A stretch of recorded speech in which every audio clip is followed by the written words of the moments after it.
अब जैसे सबसे पहले आपको 5 नाम दिए जाते हैं। ये 5 नाम जो हैं और जो 2 नाम इनके साथ फर्स्ट और लास्ट है, ये भी अब ये कंप्लीट कोर्स है, ये अब शुरू हुआ है। पहले केवल 5 नाम दिए जाते थे। परमात्मा स्वयं आए थे, वो भी 5 नाम देते थे। केवल कुछ पुण्यात्माओं को छोड़कर उन्होंने किसी को सतनाम और सार नाम नहीं दिया। जो दृढ़ भगत थे कि उसको छुपा रखेंगे, जिक्र नहीं करेंगे, तो उन्हीं को दिया मालिक ने, ना सतनाम नहीं दिया। केवल 5 नाम देते थे। वो 5 नाम कौन से थे? ये निरंकार, ओंकार, ये नहीं है सतनाम वगैरह। वो आपको प्राप्त है जिनको प्रथम मंत्र मिल गया। तो इसमें पहला और लास्ट वाला मंत्र जो है ये परमपिता का है। ये इसलिए दिया जाता है कि मान लीजिए इस मंत्र के लेने के बाद भी किसी की मृत्यु हो जाती है तो इस 7 मंत्रों के जाप करने वाले को तुरंत मानव शरीर प्राप्त हो जाएगा। वैसे तो इस नाम के लेने के बाद मृत्यु होती नहीं, लेकिन नियम टूट जाता है, क्योंकि हम उन पुरानी मर्यादाओं में घने रंगे जा चुके हैं और हमारा समाज बहुत बड़ा है। हमारे इस मार्ग को, नियम को कोई ना कोई भंग करवा ही देता है मजबूरी के कारण, किसी लोक लाज में, तो फिर हानि हो जाती है। यदि प्रारंभ में ही दृढ़ हो जाए, जैसे नानक साहिब जी की तरह, और ये जितने महापुरुष हुए उन्होंने कहा कि लोक लाज मर्याद जगत की तरण जो तोड़ बगावे, जब कोई राम भगत गत पावे। परमात्मा कहते हैं लोक लाज ना कीजिए निर्भय हो रही है, ये मन संतों दीजिए तो गोविंद पाइए।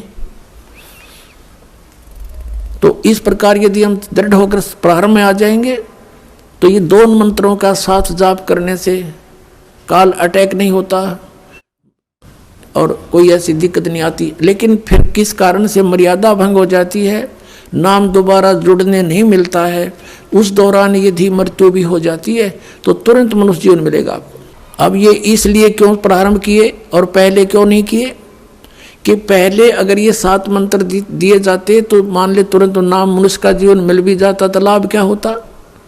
वो 5 मंत्र जो बीच के आपको दिए हैं, इनसे आपको बहुत संसारिक सुविधाएं और धर्म पुण्य या ये साधनाएं परमात्मा ने बताई, यज्ञ, इनके करने से आपको इतने पुण्य होते रहे कि मनुष्य जीवन, जैसे ये पूरा किया फिर मनुष्य जीवन, फिर पूरा किया फिर मनुष्य जीवन, तो आपको मनुष्य जीवन मिलते हुए आ रहे थे।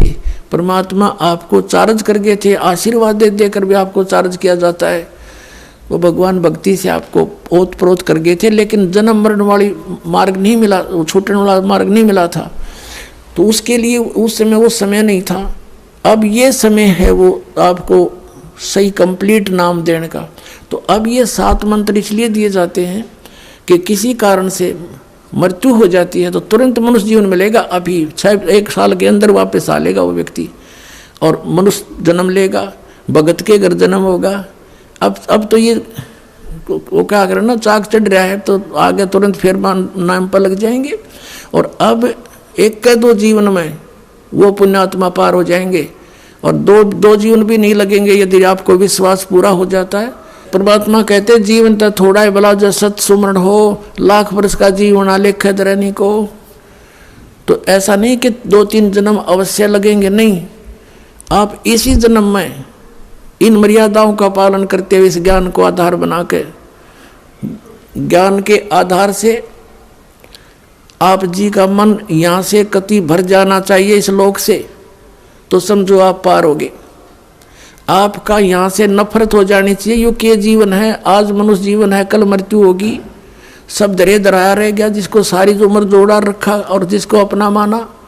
काया तेरी है नहीं है माया कहाँ से हो, नंगा आया जगत में नंगा ही तू जा, बीच में ख्वाबी ख्याल है ये मन माया भरमाया। तो जब आपको ये पक्का विश्वास हो जाएगा तो आपका मन यहाँ से कति भर जाएगा, पुनर्जन्म की कति इच्छा हृदय से हट जाएगी। और भक्ति डट का आप कर ही रहे हो, क्योंकि इतना जबरदस्त मंत्र आपको मिल गया सतनाम का, ये 2 अक्षर का। इसकी एक श्वास की कीमत, ये श्वास उश्वास से सिमरण करना होता है, प्राणों से। जैसे नानक साहिब जी ने अपनी प्राण संगली बनाई, उसको उसका नाम इसीलिए प्राण संगली रखा है कि वो श्वास के सिमरण का भेद था उसमें। और इसको ये लिखा है कि ये मेरी देह है, ये मेरे शरीर है मेरा, इसको खराब ना करना। आम आदमी को मत देना, आदर से रखना। उनका भाव ये था कि समय आने तक इन सदग्रंथों को जीवित रखना है, और फिर संत आएगा, परमात्मा का दास ये भेज दिया, इनको सबको समझा के आपको कोड वर्डों को और रहस्यों को समझा कर आपको रास्ता देगा, वो धन बताएगा भगवान का, तो आपका मोक्ष हो जाएगा।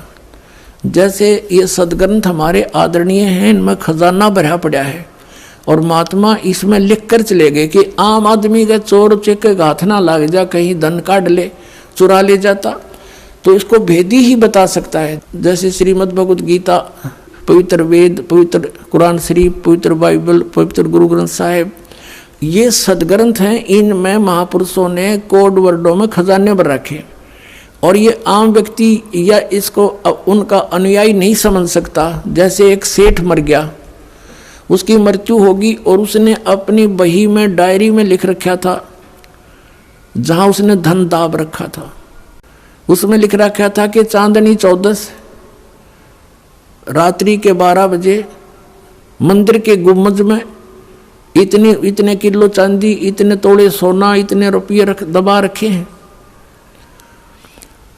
उसमें क्या था कि उस सेठ के आंगन में, प्रांगण में एक मंदिर था, अपना ही बनाया हुआ था उसका। वहाँ इस करके उस मंदिर का भी जिक्र किया उसने। उसकी मृत्यु के बाद उनके पुत्रों ने पिता के लिखे हुए लेख पैड को, डायरी को पढ़ा, उन्होंने उसके आधार से जैसा उन्होंने सोचा समझा, उसको गुम्बज फोड़ दिया मंदिर का। वो गुम्बज फोड़ देने से उसमें कुछ नहीं मिला। उन्होंने सोचा पिताजी ने तो बहुत गलत लिख दिया, कहाँ लिख गए, संकेत गलत दे दिया, हाय धन मिला नहीं, लुट गए, पिट गए, बुरा हाल हो गया। अब उनके पिता का एक मित्र धनी सेठ वहाँ पर आया शोक व्यक्त करने के लिए। उसके बाद फिर उन्होंने कहा कि हमारे पिताजी ने तो गलत लिख दिया, धन हमें मिला नहीं जहाँ उन्होंने लिखा था, और बहुत धन लिखा हुआ है, हम तो लुट गए, पिट गए, हाहाकार मच गया। तो उस सेठ ने कहा कि मुझे वो डायरी दिखाओ। वो डायरी उसको दिखाई गई। अब वो समझ गया कोड, क्योंकि उसके जानकार ही वेदी ही समझेगा। कहते हैं कि वस्तु कहाँ खोजे, कहाँ किस विध लागे हाथ, एक पलक में पाइयो भेदी ले लो साथ। उनके उस पिता के मित्र ने कहा बेटा इस मंदिर के गुम्बज को यथावत बनवा दो, फिर तुम्हें वो खजाना मिलेगा। उन्होंने यथावत बना दिया, वो गुम्बज न्यों का न्यों बनवा दिया। फिर कहा कि जब मैं आऊँगा फिर वो धन उस दिन मिलेगा। अगली 14 चांदनी 14 को, यानी शुक्ल पक्ष की 14 के दिन वहाँ पहुँच गया सामने, और रात्रि के 12 बजे जहाँ उस मंदिर के गुम्बज की छाया उनके आंगन में थी, चांद की रोशनी में, वहाँ निशान लगाया। सेठ ने कहा बेटा यहाँ खोदो। वहाँ खोदा तो ज्यों का त्यों पा गया। तो पुण्यात्माओं, ये सदग्रंथ गुरु ग्रंथ साहिब, गीता जी और ये वेद और पुराण कुरान, ये आप अनुयायियों के समझ में नहीं आ सकता। आप तो बालक हो। इस दास को भेज दिया धन को बताने और खोद कर निकलने के लिए। आओ नाम लो, सतनाम लो, बेड़ा पार करवाओ। बोलो सतगुरुदेव।